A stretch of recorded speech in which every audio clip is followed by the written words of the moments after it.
Oi pessoal, sejam muito bem-vindos ao RuaCast. Hoje estamos com duas convidadas que estão ressignificando a moda brasileira, trazendo identidade, cultura e inovação em cada detalhe.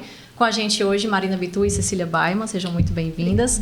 Essas são as mentes criativas por trás da marca Marina Bitu, que tem presença internacional com showroom em Milão e representação em Londres, e estão por aí divulgando e trazendo a nossa cultura e a nossa identidade para o mundo inteiro. Mas antes da gente começar, eu vou me apresentar. Eu sou Karena, eu sou idealizadora desse projeto e também vou estar com vocês como host em todos os episódios. E eu idealizei esse videocast como realmente para a gente ter um espaço para conversar sobre comunicação como ferramenta de inovação e de criatividade e ampliar a voz não só da gente no mercado da comunicação e do audiovisual, mas também todos os profissionais que fazem a diferença nos seus segmentos. Quem vai conduzir hoje esse episódio comigo é a Bruninha. Se apresente, Bruninha. Oi, meu nome é Bruna, sócia da Rua Zero, diretora, produtora, entre outras criatividades. A Rua Zero, né? Acho que nada mais justo do que ter vocês aqui. Nasce da moda, nasce da comunicação de moda.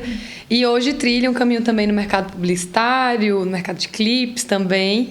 E, complementando a Karena, a gente tem um RuaCast para fomentar, né, a criatividade e a comunicação do nosso mercado. Somos fãs, estamos aqui de Marina Bitu, né? Não vamos fingir costumes. Estamos aqui muito chiques, somos fãs, e sei que Karena também. E a gente queria agradecer muito por vocês estarem aqui, né? Além de amigas, enfim, criadoras e profissionais que eu admiro profundamente. E agora a gente quer ouvir um pouquinho de vocês, né? Se apresentarem, Cecília e Marina. Gente, o prazer é nosso. Primeiro, né, eu sou a Marina, sou cearense. Sou graduada em Design de Moda pela Universidade Federal do Ceará e atuo nesse segmento desde 2009, né, profissionalmente. A gente criou... Eu inicio a marca, né, o projeto mais autoral, usando o meu nome em 2017, a partir de um ateliê que pensava e criava peças customizadas para eventos especiais na vida das pessoas. E daí, em 2019...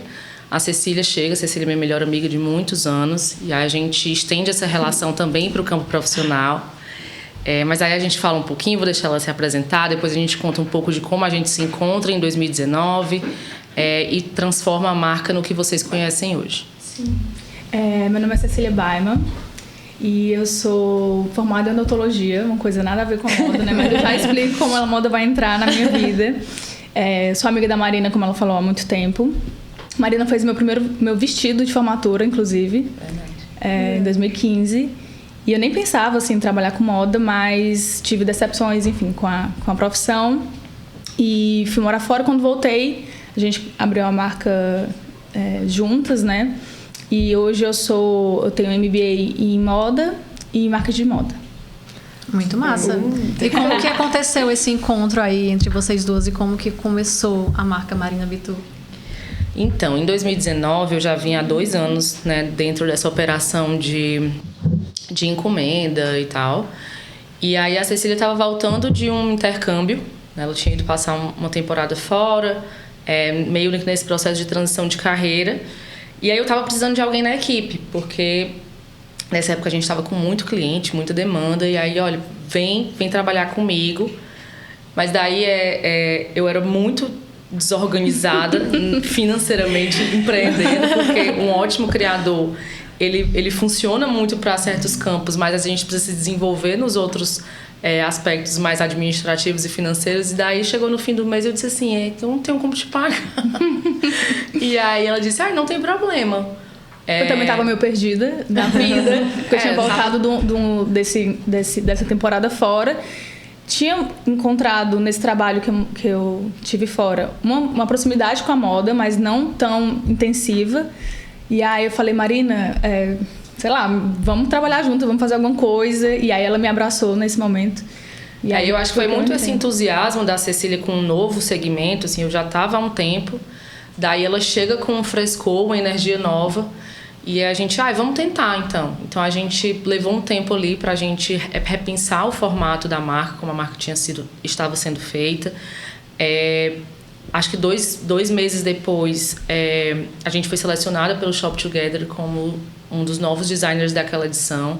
Acho que nós fomos os primeiros designers cearenses a ocupar esse espaço. Então, eu lembro demais disso. Tinha parceria com o Vogue Brasil, curadoria de Constanza Pascolato. Então, pra gente foi um salto muito legal, porque a gente já havia uma certa maturidade naquele trabalho que vinha sendo feito há um tempo, mas ali a gente dá um passo diferente e a marca ela ganha uma abrangência mais nacional. E isso pra gente foi fundamental. Só que aí vem pandemia, né? Aquele tempo que a gente já sabe que todo mundo passou, a marca fica um pouco adormecida. E aí, em 2022, a gente volta a jogar mais um olhar mais cuidadoso para a gente conseguir desenvolver a marca. Mas é isso, assim, são anos de construção. Levou um tempo até a gente deixar de atuar em outras marcas do segmento, porque a gente sempre teve nossos empregos fixos, fazendo a marca no tempo livre. E daí foi só em 2023, eu acho, que a gente decide olhar para dentro e dizer, olha, agora a gente vai se dedicar 100% ao nosso negócio. Sim. E aí as mudanças que vêm depois disso, elas são muito notáveis, assim, porque tempo, energia, dedicação é fundamental para que os negócios cresçam. Com certeza. Muito massa. E eu queria já aproveitar aqui o espaço para falar um pouco também sobre a importância da representatividade e da tradução da nossa cultura, que vocês fazem muito bem nas peças de vocês. E eu queria perguntar como que vocês veem na moda essa ferramenta de expressão e de linguagem tão forte de uma identidade cultural. Uhum. Eu acho que a gente recebe a informação de que a moda ainda é muito estigmatizada como um lugar das firulidades, assim, sabe? Como se a moda ela fosse um vender itens de vestuário que não carregam significado. Mas aí quando a gente entende o sistema da moda, né? A complexidade de tudo isso, que envolve história, antropologia, milhares de outros conhecimentos que formam o que a gente entende como moda, a gente percebe que a moda é sim um vetor tanto de transformação social como também um vetor de como é que eu posso dizer, de representatividade mesmo. Então, assim, você percebe que os criadores, eles imprimem um pouco nos seus trabalhos um pouco de onde eles vêm, né? As referências daquele lugar, as aptidões, as habilidades. Então, pra gente é impossível pensar numa moda que não seja regional, uma vez que a gente sabe que o manual, né, a cultura, o pertencimento, a herança ancestral de quem cria, ela é tão natural. Então, acho que esse processo ele foi muito natural para a gente desde o começo da marca. Sim. A gente nunca quis ter uma marca eurocêntrica ou que buscasse referências da porta para fora. Os nossos principais referenciais eram o que a gente tinha como referencial de infância em termos de música, em termos de literatura, em termos de cultura. E eu acho que a gente sofreu acho que nossa geração, né, que a gente tem gerações parecidas, mas não exatamente iguais, era uma geração que era muito americanizada, né, pelos brinquedos, por tudo que a gente assistia. E daí eu acho que a gente passa por um momento de transição em que a gente começa a enxergar mais as nossas raízes mesmo e valorizar isso. Então eu acho que essa geração de criadores, né, das marcas pares às nossas, elas carregam esse senso comum de carregar os elementos identitários, né, de contar a história do seu lugar, do seu povo, pensando no hoje, mas também pensando muito no amanhã, né, na herança que a gente deixa para as próximas gerações. Muito bom. Perfeito. E eu acho que isso tudo que tu falou agora tem completa conexão com a minha próxima pergunta, que seria: como falar de Ceará, crochê, bordado, palha, já talvez num mercado isso, assim, muito eurocêntrico, que talvez às vezes coloca o artesanato como não consegue se encaixar nos padrões de alta moda, alta costura, e a gente vê que isso está tendo, assim, uma virada um pouco agora, né, depois de muito tempo. E aí a pergunta é como falar do regional, do Ceará, mas também não trazer visualidades estereotipadas. Como é que a gente faz e traz isso de uma forma natural e que consegue traduzir também, né, esses artesãos do nosso estado? Eu acho que é fundamental que haja, quando a gente fala de artesanato, que haja pesquisa, né? Porque eu acho que a partir de uma pesquisa, né, das principais tipologias, né, do entendimento da relação do artesão com a região que ele se encontra, eu acho que só a partir do entendimento mais aprofundado de como essa dinâmica, né, é que você consegue criar produtos mais genuínos que vão de fato falar sobre aquele espaço, sobre aquela cultura, etc. Porque a gente sabe que, por exemplo, grandes marcas internacionais, elas falam de artesanato, elas criam peças artesanais como, por exemplo, a palha, mas elas estão num distanciamento geográfico, histórico e cultural muito grande de quem cria. E daí a gente vê casos como de apropriação cultural, né, como aconteceu recentemente aí, eu acho que um dos casos que a gente mais falou foi sobre a chinela indiana, né, que foi reproduzida de uma forma que, enfim, foi mal entendida. E daí, eu acho que o grande desafio é você trabalhar em conjunto com o artesão, né, com as associações, com eles que de fato detêm aquele conhecimento, mas de uma forma onde cada um ocupa o seu espaço.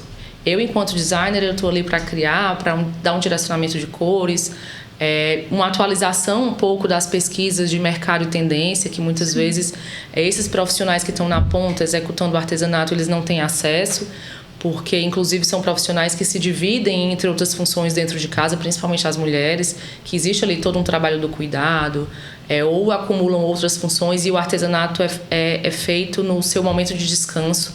Então essa é uma cena que a gente encontra de uma forma bastante comum. O encontro entre a visão contemporânea, né, de um designer e a ancestralidade daquele artesão que aprendeu aquele ofício de geração para geração, é isso que potencializa criações originais. Sim. Né, que elas nascem de um encontro inusitado, onde cada um contribui com o que pode, né, e todo mundo sai aprendendo um tanto e deixando um outro tanto também.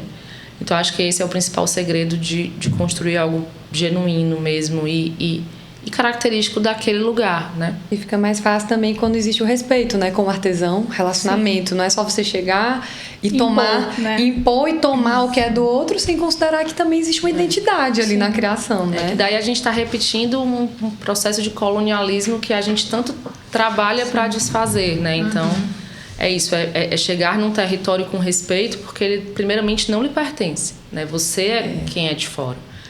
E é isso, assim, é mais um processo de aprender do que exatamente ensinar. E falando um pouco sobre processos também, você falou sobre processos de pesquisa e tudo mais, e é sempre uma coisa que eu fico muito curiosa em saber de segmentos onde eu não estou inserida, como o da moda nesse caso. Como que é o processo criativo de vocês? Como que se dá essa pesquisa por referência, ainda mais de produtos tão especiais e tão únicos como as peças da Marina Bitu? E eu queria que vocês contassem um pouco pra gente sobre esse processo. E aí eu vou inclusive puxar aqui a minha colinha, porque eu sinto que vocês literalmente traduzem as texturas do Nordeste nas peças de vocês, e aí eu vou puxar a colinha nesse momento para falar da coleção Cariri, que vocês apresentaram no São Paulo Fashion Week 2024, que a gente tem tingimento com casca de romã sobre linho, remetendo pedra de calcário. A gente tem Max Fuxico em forma de flor, fazendo referência às plantas que foram descobertas pela primeira vez na região do Cariri. Micropaetê de bioplástico feito com glicerina, pó de café, óleo de girassol, fazendo conexão com os fósseis. Assim, é um processo de pesquisa e de exploração que eu digo criativa. Sim, ali daquele ambiente que é muito absurda. Como que se dá esse processo de vocês? Por mais que eu toque mais a parte de criação e a Cecília fique nos outros processos, né, administrativos, financeiros, marketing e tal, esse é um processo que a gente acaba fazendo muito em conjunto, porque nós somos duas entusiastas, né, de criação, moda, etc., apesar de, claro, a parte mais técnica ser desenvolvida por mim. O nosso processo de criação, ele é muito em conjunto desde o comecinho. Desde a forma mais embrionária da coleção, começando pelo tema, a gente já discute, já pensa o que é que a gente vai trazer. As nossas principais coleções são aquelas que duram mais tempo e contam uma história mais robusta, como o Cariri foi. Ele exige um tempo de pesquisa que é muito extenso, assim, e que vai desde a gente ler artigos científicos, livros, a gente conversa em campo com profissionais. Então, por exemplo, no Cariri a gente conversou com antropólogos, a gente conversou com botânicos e tal. E essa foi eu já ia falar que tu chegou a fazer a viagem para o Cariri, inclusive se conectando um pouco com as tuas raízes, né? Que eu acho que também tem um aspecto muito pessoal e muito importante para esse processo, acredito eu, de criar, de trazer realmente assim um pouco do seu pessoal para dentro daquilo. Foi quase um descobrimento, assim, porque apesar da minha família toda ser da região do Cariri, esse foi um lugar que eu não fui muito na infância, né? A gente aqui do litoral acaba ficando muito... Eu nasci em Fortaleza, então as viagens de infância eram muito para as praias aqui perto, né? A gente que olha para o mar, a gente acaba não olhando tanto para o interior, e isso é péssimo na nossa construção cultural. Então, para a gente foi um descobrimento. A gente fez, acho que, quase 5 viagens. Essa foi uma coleção que nasceu de uma colaboração com uma turma de alunos do Senac, do curso de moda do Senac Crato. Então, essa pesquisa, né, que veio dos bioplásticos, do tingimento, era uma pesquisa desses alunos. Então, a gente pôde conhecer um pouco mais do que eles estavam vendo como inovação e tecnologia dentro da moda, e a gente trouxe para a coleção. E é isso, assim, a nossa pesquisa, ela é até meio difícil explicar a metodologia de pesquisa na moda, porque ela não segue uma linha reta, né? E muitas vezes você está chegando na fase final de uma coleção e você volta para o começo porque alguma coisa ainda não se ajustou, seja de recorte de tema, condução da narrativa, cores, são muitos pontos subjetivos que a gente precisa ali coordenar. Mas é isso, eu acho que o texto ele funciona muito pra gente, então a gente sempre lê muito antes de começar uma coleção. Daí o próprio texto ele vai conduzindo para as silhuetas, para as escolhas de materiais, né, para as cores. Acho que as nossas escolhas de cores elas são sempre muito semelhantes, assim, não dá muito para fugir do que a marca dialoga. São cores mais desaturadas, né? Então a gente tenta trabalhar uma atemporalidade em relação a isso. Eu acho que o nosso processo ele acaba sendo meio nerd, assim, meio parecido com um trabalho de feira de ciências, que eu acho que é uma coisa que a gente se identificava muito no colégio, aquele assunto que você consome ele até você não aguentar mais. Então toda a coleção ela vira um pouquinho de hiperfoco. Quando a gente falou sobre fungos, tudo era sobre fungos. A gente foi acabando... Cordyceps. A gente foi... Aí Cariri, a gente só conversava sobre Cariri. Às vezes a gente sentava na mesa de um bar e a gente começava a conversar sobre o tema da coleção. A pessoa assim, ó... vira o disco. Mas é isso, assim, um criador ele é um apaixonado, né? E quando você encontra um assunto que brilha seus olhos, aí não tem limite. Monotemático, né? Aí vai até o limite ali daquela coleção, até você ter que dizer, não, agora eu preciso passar para outra, que também é E é muito natural esse passar para outra coleção, porque a gente vai falar agora de um tema que a gente estava pensando em falar em 2022, assim. Então é uma coisa que ela vai, volta, amadurece, é uma coisa assim mais orgânica, eu acho, essa linha do tempo. E é um trabalho exaustivo também, o de criar, assim, porque envolve muito autoestima, confiança, né? Então, às vezes, você acha que está num caminho bom e de repente você pensa, não, eu preciso voltar lá no comecinho, alguma coisa precisa de ajuste. E aí, até o momento que você liberta, né, você deixa ir, muita coisa ali aconteceu. Ninguém imagina, né, que seja um processo tão complexo. Mas é isso, assim. E a minha pergunta para a Cecília agora. Falou que veio da odontologia, teve nessa aproximação com a moda. E a Marina já falou assim, vocês entram na onda juntas, né? Fica assim, viajando. Mas assim, da primeira vez que a Marina chegou e falou de casca de banana e romão, porque eu sei que tu também trabalha no comercial, né? Sim, assim, tem ver a marca também sobre esse viés da venda. Quando ela chega falando essas coisas, assim, tu fala o quê? O que você diz, assim? Então, eu sou muito fã da Marina desde sempre, como criadora. Então eu confio nela pra criar, enfim, nesse olhar criativo desde sempre. E eu acho que é mais na base da confiança, assim, mas óbvio que às vezes eu falo, não, Marina, eu acho que isso aqui é lindo para um desfile, mas não vai vender. Eu tenho que ter esse olhar comercial muito focado no produto também. E aí a gente vai se alinhando. Ela fala, então eu posso mudar isso aqui, e a gente vai entrando nos trilhos, assim, digamos assim, né? A gente vai se alinhando, mas eu entendo que tem coisas que realmente funcionam muito para passarela, essa coisa mais conceitual funciona muito para passarela, e eu confio 100% nela com relação a isso, e ela também sabe que existem coisas que não funcionam na hora da venda. Então a gente ela também confia em ti, existe uma confiança mútua. Que a gente, da criação, a gente acha que não sabe vender, né? Mas a gente precisa vender as nossas ideias o tempo todo, né? Convencer, não, vai dar certo, vamos fazer só um pouquinho. E aí a gente sabe que dentro da criação de moda é isso, vão ter ideias que vão contar uma história, mas elas não necessariamente vão servir para gerar receita para o negócio. Que é importante falar isso, porque é importante falar isso porque tem gente que acha que uma empresa de moda, enfim, uma marca, ela vive daquela coisa do conceitual, ela vive, é lindo, maravilhoso, mas ela também precisa se sustentar também. Para ser uma empresa rentável. Funcionários, produtores, enfim, então, tem toda uma rede, né? Então a gente tem que dar uma equilibrada aí nessa balança do comercial e o conceitual. Os dois lados, né? É. Good cop, bad cop, assim, ficar os dois puxando pro lado do outro.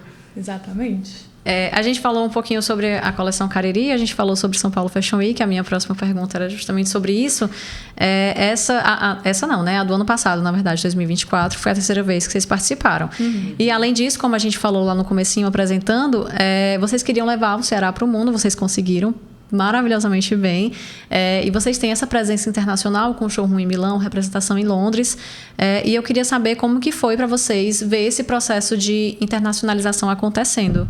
Esse é um processo que a gente vem tentando na marca a pequenos passos desde, acho que 2022.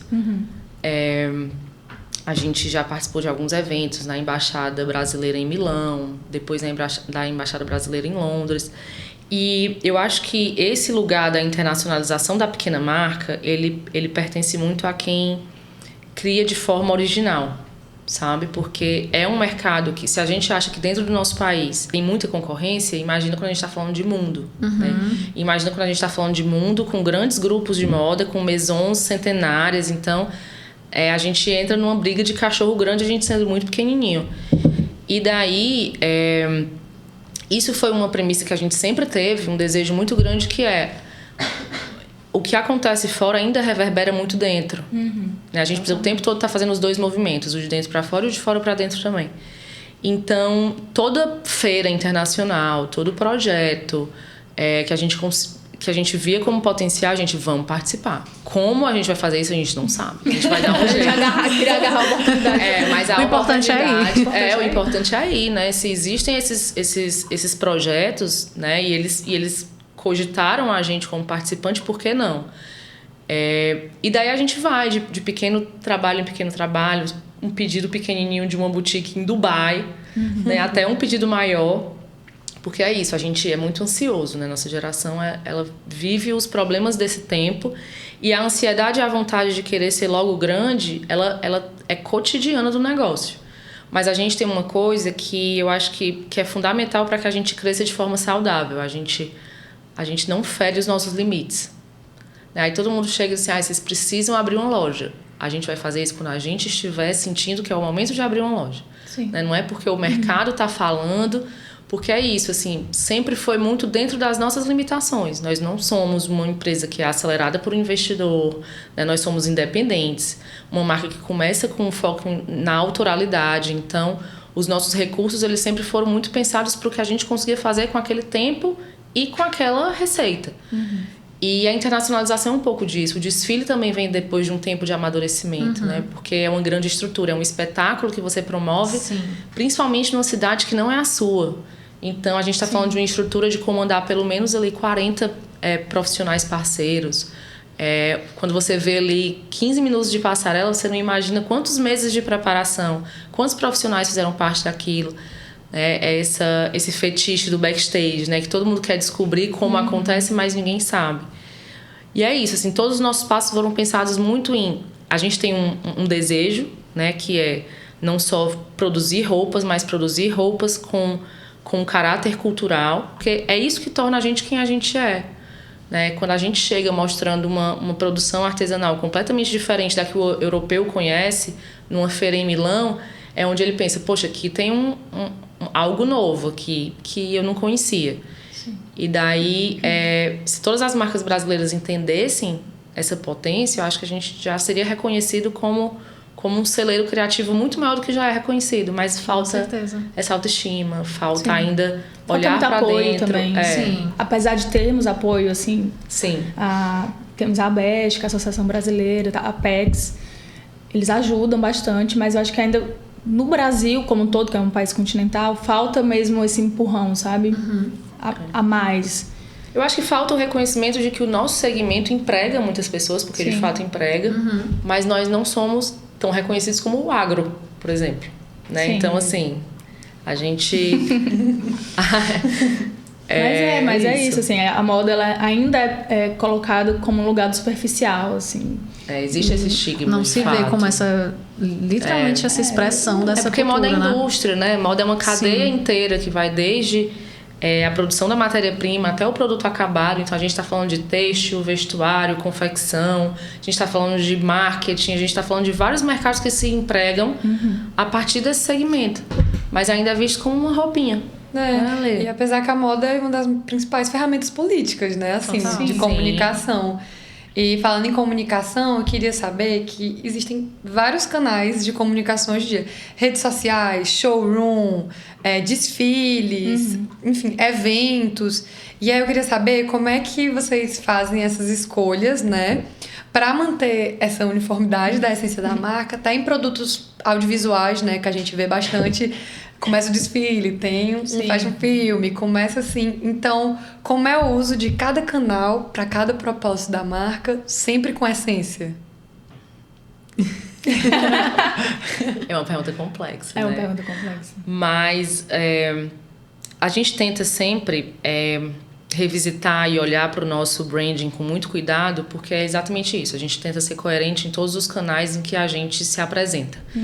Né? E isso é muito complexo porque hoje em dia cada canal de comunicação ele é muito específico, né? Você tem que adaptar a voz, enfim. Sim, o TikTok é diferente do Instagram, da comunicação. E aí uma comunicação Fashion filme, do presencial, editorial, do vídeo que vocês passam no desfile, né? E aí existe também uma lacuna geracional, porque a gente se comunica com mulheres que vão desde, 18 anos até 70. E aí a gente está sempre balizando onde a gente vai se comunicar e para quem a gente vai se comunicar, né? Porque a gente está falando de um leque aí, de uma abrangência muito grande. Sim.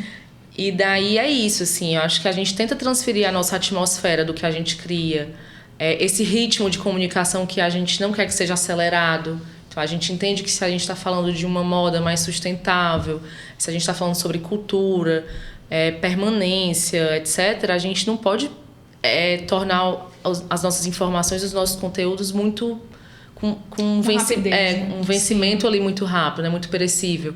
Então, eu acho que a gente está sempre olhando mesmo para isso, assim, olhando para o nosso branding, entendendo quais são os nossos principais objetivos e aplicando isso, seja na temperatura de uma imagem até a velocidade que a gente comunica. Então, a gente tem isso de uma forma muito natural, né? Nós não somos diretoras de arte formadas, mas a gente faz isso de uma forma muito intuitiva, porque a gente sempre entendeu a marca na sua complexidade. E eu acho que pesa muito pela marca ainda ser uma marca online, 100% online. A gente não tem loja física.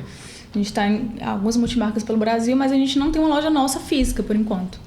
Então, o que a gente tem que passar para cliente é no online. Então, como a gente vai transmitir o que a gente quer dizer, as roupas, enfim, essa comunicação para cliente. De um jeito tão assertivo, já que elas não podem tocar na peça, por enquanto, né? Tudo até tem chegar que caber nelas. numa telinha muito pequenininha, né? E é um desafio então, tem que ser pegar uma algo tão história grandioso, bem contada para isso. Assim. e reduzir em poucos segundos, né? Em pequenos cortes. Dá para sentir que é uma sensibilidade mesmo de tanto entender o mercado como principalmente entender assim a essência e o propósito da marca e colocar isso nas coleções e em todas as ramificações que a coleção traz. E quando você olha para a trajetória da marca assim de cima, né? Eu lembro que eu fui em 2017 no primeiro desfile, acho que a gente nem se conhecia ainda, mas eu fui no Dragão Fashion. E se você olha para ver de cima, assim, toda a trajetória da marca, você vê uma evolução, mas você não vê uma mudança brusca de narrativa, né? E, enfim, eu fico muito feliz que a gente da Rosero pôde fazer parte desse histórico audiovisual, né? E passando assim, relembrando das nossas campanhas, né? A gente fez a Octopus, que foi... A gente fala, muito né, importante, inclusive, pra gente. Saiu dos mares, né? Eu lembro que tinha até um manifesto que, assim, ressurge dos mares depois desse período pandêmico. E também a gente fez o Hotel Bitu, que a gente gravou lá no centro da cidade. Que foi incrível. E esse momento do Octopus, vamos falar um pouco sobre isso, assim, dessa campanha, porque eu acho que ela é um renascimentozinho, assim, da marca. Sim. E aquela foi uma campanha muito importante pra gente, assim, só contextualizando, a gente estava trabalhando em outras empresas na época, A gente tinha feito parte do Shop Together nesse projeto no comecinho de 2020, mas a gente pausou as atividades, assim. Então, a gente tinha um escritório, a gente fechou o escritório, entregou o ponto.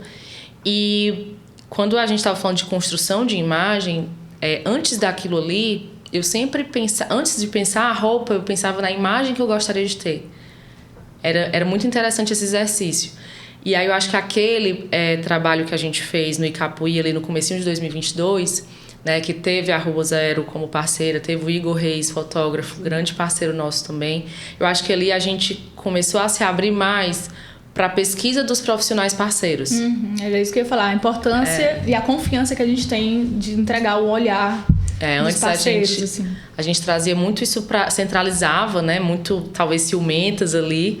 E aí eu acho que a partir daquele exercício foi que a gente entendeu como a nossa imagem conseguia ser mais forte, potente, contemporânea, a partir da pesquisa dos nossos parceiros audiovisuais mesmo. Sim, e acho que aquele encontro foi muito bom, porque a gente sempre lembra.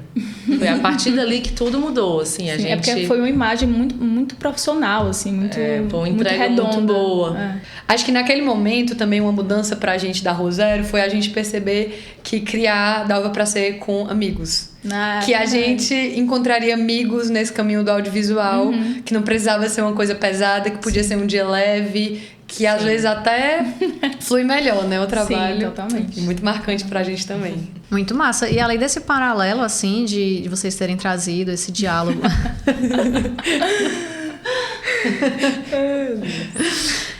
eu até me perdi. Que ódio. A gente estava falando sobre a coleção e da potência que é, né, ter como parceiro essas pessoas, principalmente pensando na linha audiovisual, quando você está produzindo também, principalmente, um conteúdo audiovisual.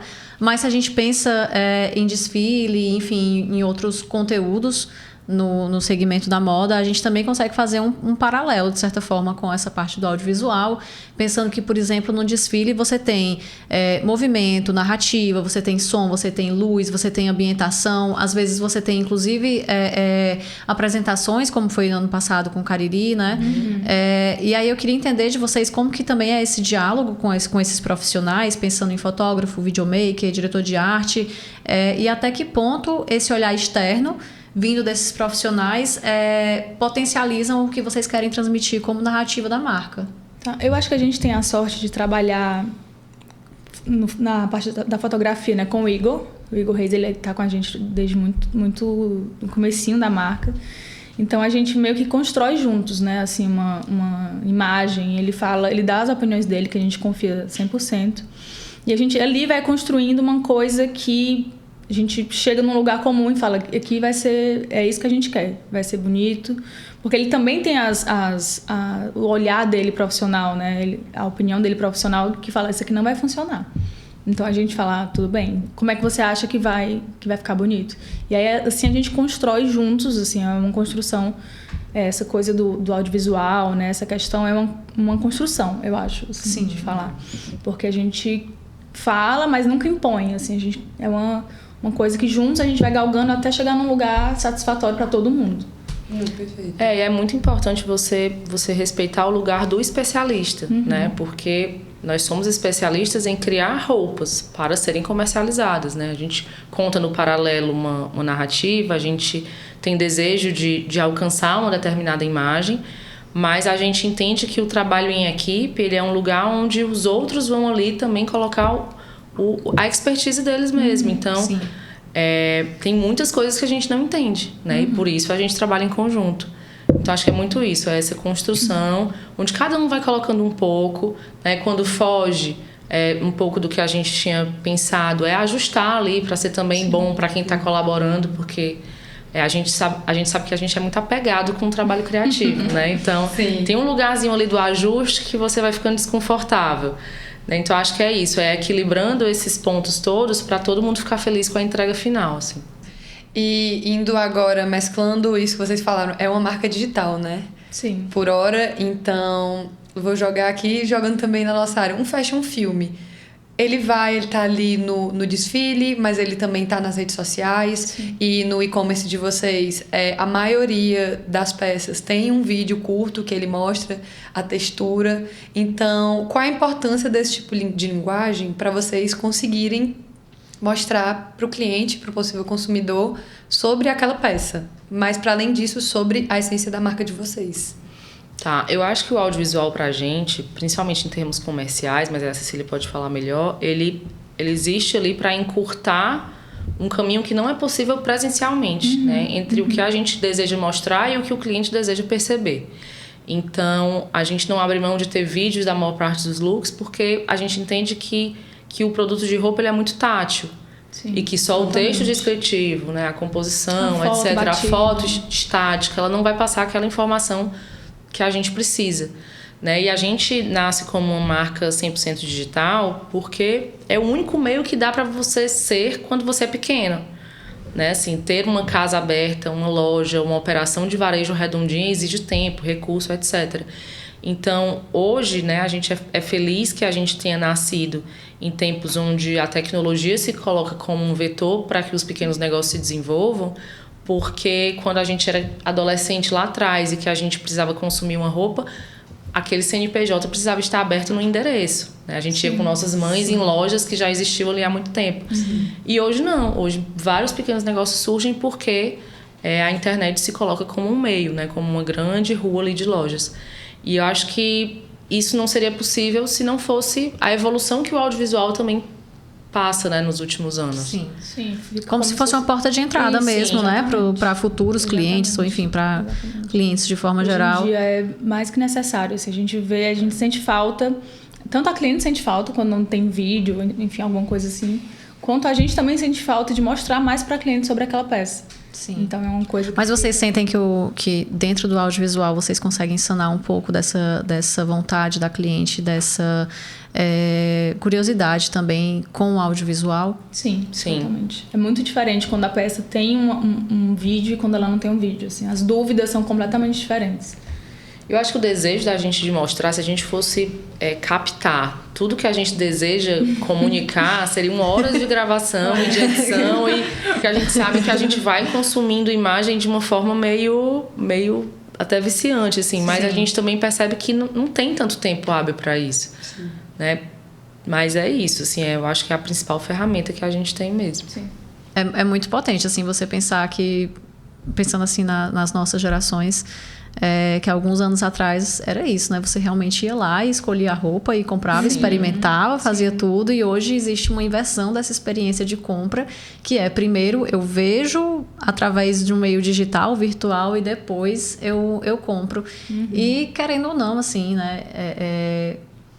Valorizar que de fato isso abre possibilidades e oportunidades para microprodutores e micromarcas e grandes marcas também de terem esse espaço onde as pessoas podem consumir esses produtos e consumir essas narrativas de marca de uma forma um pouco mais democrática. Sim, isso é muito massa. Super. E além disso, você, assim, parando pra pensar, né? Porque hoje eu tava no site, aí eu fiquei vendo que você quase seta um tom encantador pra pessoa ver naquela peça. Porque eu sou aquela pessoa, assim, com olho biônico, mas, assim, você chamar a atenção do consumidor pra manga, e aí, no fundo, tem uma trilha, eu tava escutando, aí o Felipe, ele, vale que coisa relaxante. Que coisa relaxante é essa? É a Marina. Entrando na sua mente, mas né? Você já seta um tom. Eu acho que realmente eu vejo como um ganho, assim. Sim. Essas novas mídias, elas nos desafiam e às vezes saem, tipo, resultados super criativos disso. Tu falou disso, né? Tipo assim, em 30 segundos eu preciso mostrar o que é minha marca, seja uma mensagem subliminal ou não. Eu fiquei com curiosidade. Tem algum elemento que vocês sempre usam que representa a marca ou que representa a narrativa? É algum elemento que vocês colocam ali ou isso depende um pouco de coleção, de campanha, de essência também, assim, enfim? Eu acho que a gente faz isso de uma forma não intencional, assim, porque os nossos ícones, né, os nossos elementos, eles acabam se repetindo sempre. Então, acho que a cartela de cor é algo que... Tem muita gente que fala assim, eu olhei para a cor e eu disse, é da Marina Bittu. Ou uma interferência de uma textura, né, que ela segue ali um padrão, por exemplo, um plissado.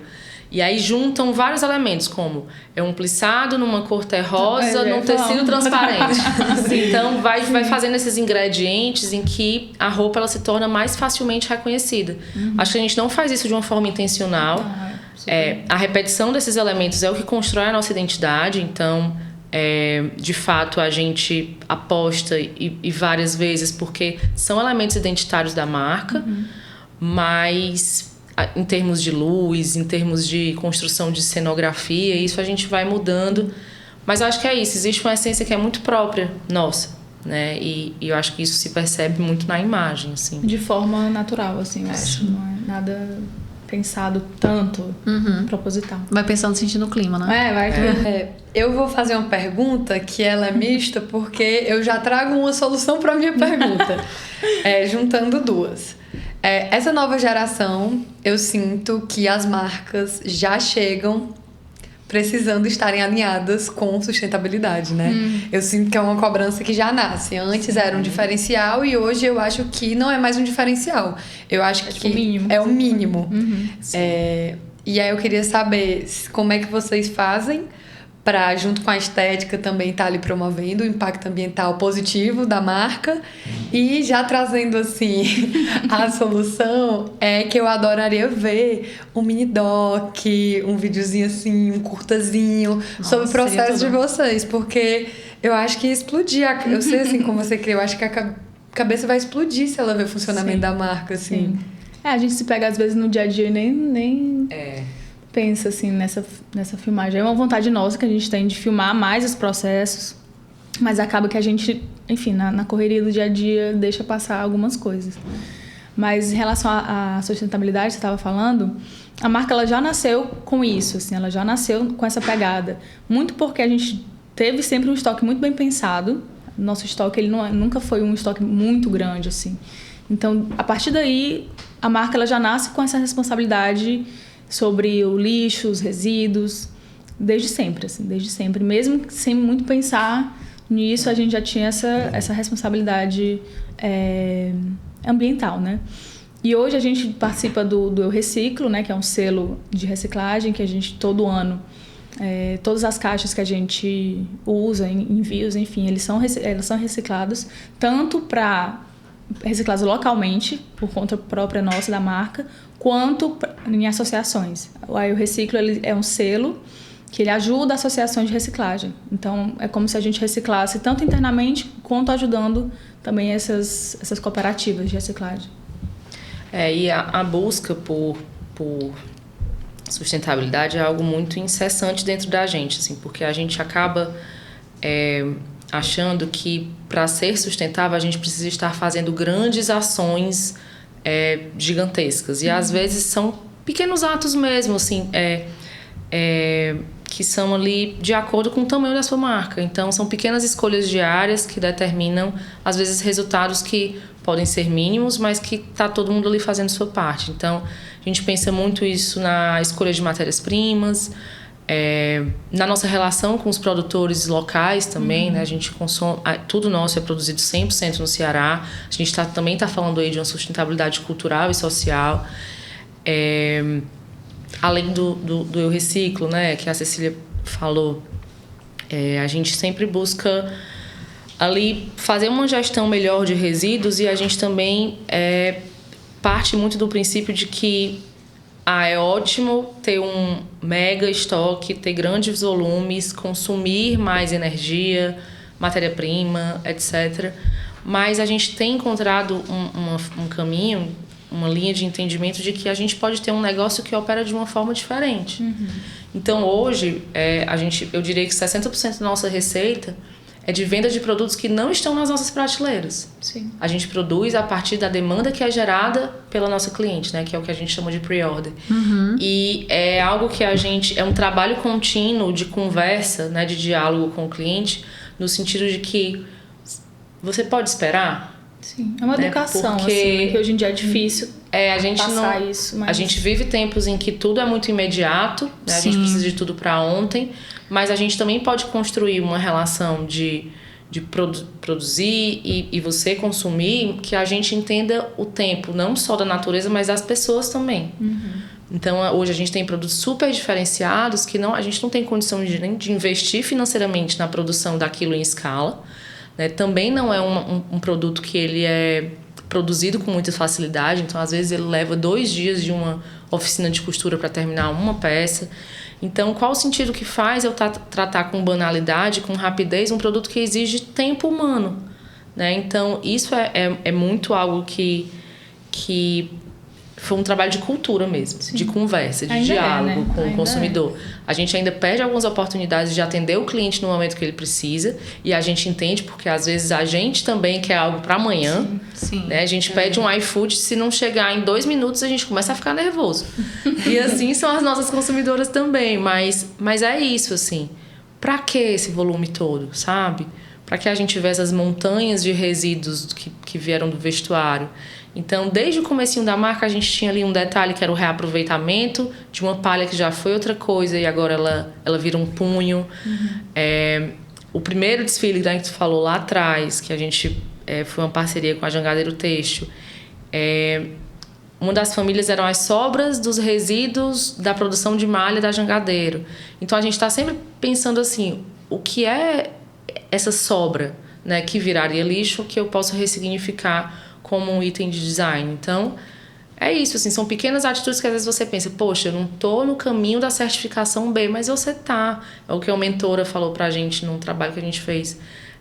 A governança, a sustentabilidade tá muitas vezes nessas pequenas atitudes que vocês fazem. E daí, conforme a marca vai crescendo, a gente vai potencializando mais essas ações. E falando agora também um pouco só de comercial, quando existe essa educação para o consumidor, também existe uma educação que volta para a marca. No sentido, por exemplo, às vezes faz muita roupa e você precisa, às vezes fica no estoque, você precisa às vezes fazer promoções agressivas. Porque senão aquela matéria-prima, principalmente por ser matéria-prima natural, ela pode ser que o desgaste, o tempo, o não uso dela. E aí eu acho que vai até para um campo também que você trabalha da marca, né? Total. Comercialmente isso. Total. Eu acho que não é nem muito da marca, assim, fazer essas super, hiper, mega promoções, assim. É inevitável fazer promoção, porque, enfim, as coisas têm que girar, as pessoas ainda têm essa necessidade de ver coisa nova toda hora. Sim. Então, mas é isso, assim, não é uma grande promoção com, sei lá, 10 blusas, 100 referências. É sempre uma coisa mais pensada ali, mais... Eu acho que é até mais exclusiva um pouco também. Temos esse tanto, a gente precisa fazer fluir, né? Fazer correr, mas pensando assim também numa coisa mais consciente. Total, isso é muito potente, assim, principalmente pensando no segmento da moda, que, como tu falou, né, é um mercado que as pessoas querem novidade o tempo todo. Então, assim, virou a estação, independente da gente não ter estação aqui, chuva, calor e sol. No Ceará. Cadê os casacos, Marina Bitu? As pessoas querem essas novidades o tempo todo e vocês vão um pouco assim na onda contrária, respeitando justamente todo esse processo. E isso eu vejo, né, pesquisando e tal, e conhecendo sobre a marca, eu vejo como um ponto essencial na trajetória de vocês, além do trabalho que vocês fazem de representar a nossa cultura, de trazer essas técnicas artesanais que, de certa forma, não são tão valorizadas, e vocês dão essa valorização e vocês dão essa visibilidade para essas técnicas.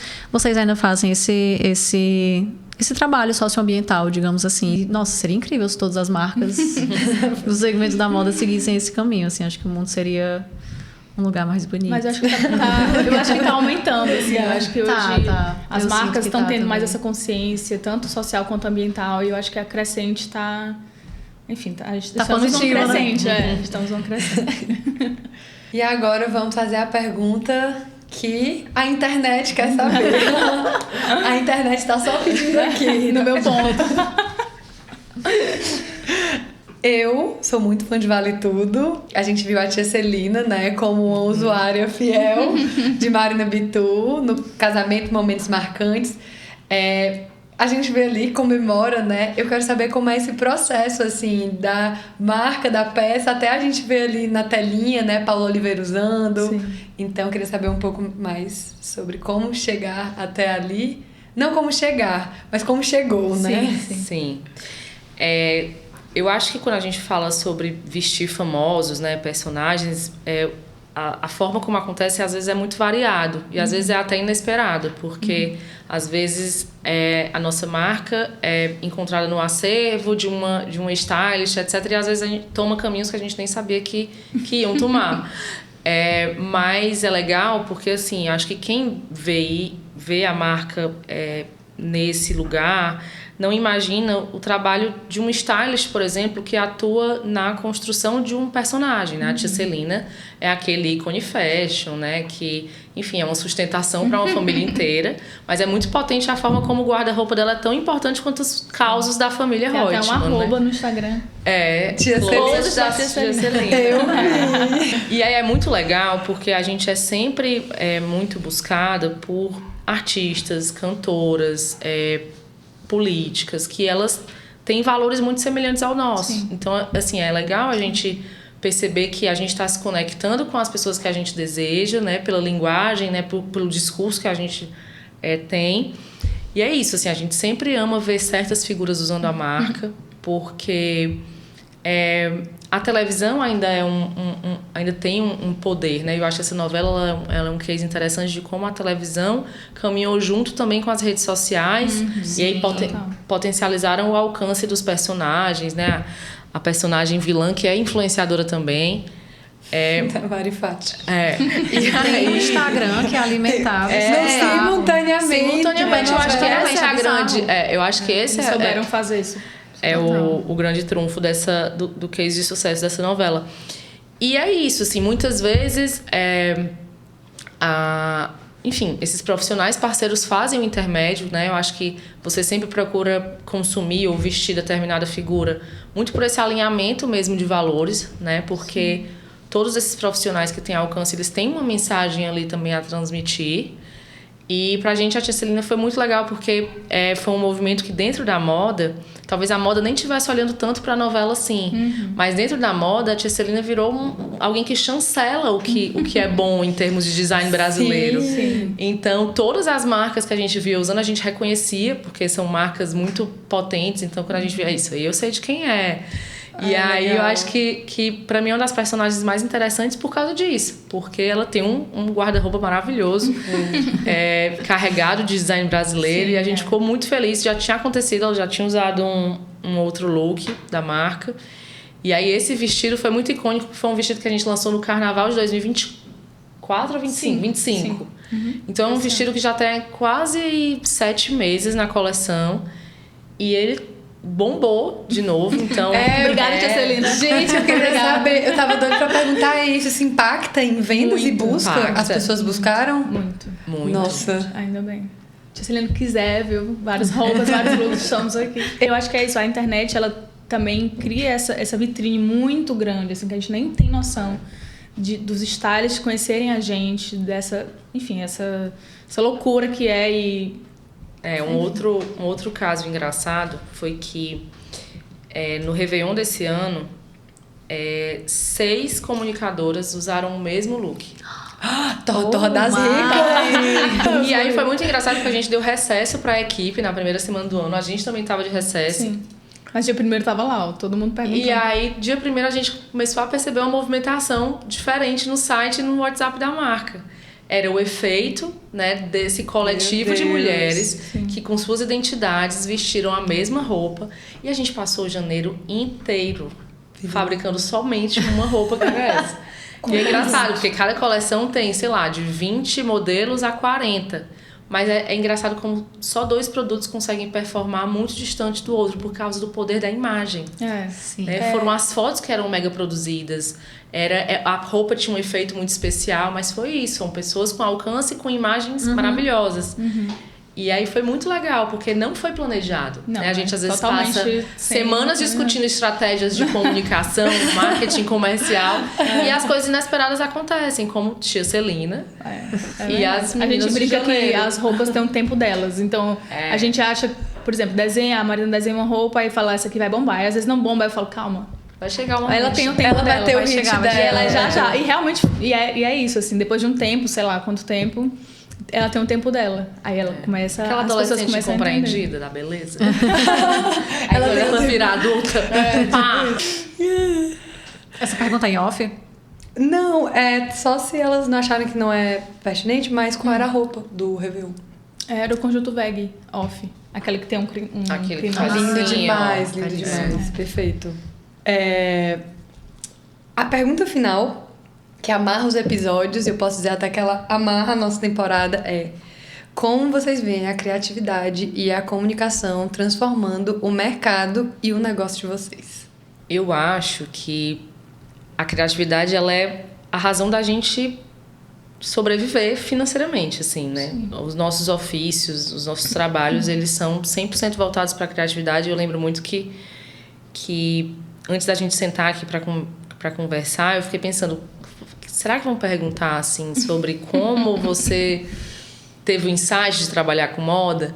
Mas é isso, eu lembro que eu no colégio eu pensava, mas direito, não vou ser tão livre criativamente falando. E é que eu nem me reconhecia como essa pessoa criativa, apesar de gostar de desenhar e tal. Então, pra gente, a criatividade é transformadora e é o principal vetor do nosso trabalho, além de ser ali um campo de expressão, mas é ele quem faz a gente atuar no mercado, é ele que faz a criatividade, para mim, ela resolve tudo, né? Ela é um solucionador de problemas. Sim. Né? Então, eram para ter designers em todos os campos, né? Porque ele está ali para solucionar um problema por meio da criação. E eu acho que não teria como ser de outra forma, né? Assim, só criar roupa olhando para o que já foi feito e reproduzindo para ser comercial. Tem muita gente fazendo. E não ser criativo não traria pra gente, acho que a empolgação que a gente tem, né? De totalmente. Todos os dias levantar para trabalhar. É verdade. E lidar com a equipe. Então, é a forma como a gente supera os desafios do cotidiano, né? Desde o fabril até o comercial. Uhum.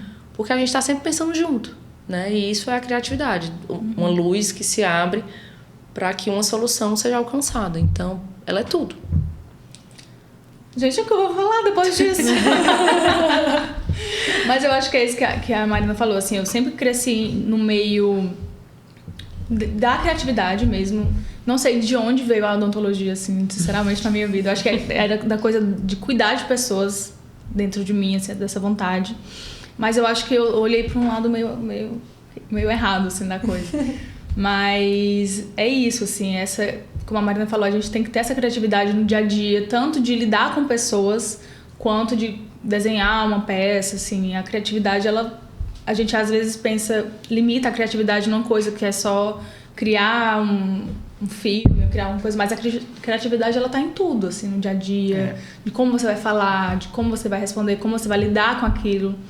Então, é isso, assim, meio difícil responder depois dessa resposta completa da Marina, mas eu acho que pra mim é isso. Perfeito. Muito bom, gente. A gente, infelizmente, chegou ao fim da nossa conversa. Foi ótimo. Mas, nossa, quero agradecer demais a vocês. Foi muito enriquecedor conhecer um pouco mais, de forma mais pessoal, sobre o processo de vocês. Eu já conhecia porque já era fã, então ter esse contato com vocês e conversar sobre isso foi maravilhoso. Ver também a força cultural e a autenticidade de vocês é um negócio assim que, meu Deus. Ganhei meus dias aqui. Que bom. E fico muito feliz de vocês terem topado participar e compartilhar um pouco desse processo. Muito obrigada. A gente que agradece. Foi maravilhoso, foi parte da nossa história e é ainda parte da nossa história e vai ser parte da nossa história. Então, pra gente é um prazer muito grande estar aqui com vocês. Chegamos ao fim. Muito obrigada também, meninas. Vocês sabem que eu amo vocês de coração, que a gente tem um relacionamento para além do profissional, né? No pessoal, uma amizade. E espero que siga muito tempo assim. Obrigada também pela Salva, que é a nossa apoiadora do nosso podcast. Se não tivesse ele, estava tudo escuro aqui, não tinha nada. Salva salvando. Salva salvando sempre. Obrigada pela companhia. Sigam a Rua Zero, sigam as meninas, sigam a Marina Bitu, consumam nossa moda local. E é isso, muito obrigada por ter assistido. Obrigada. E agora...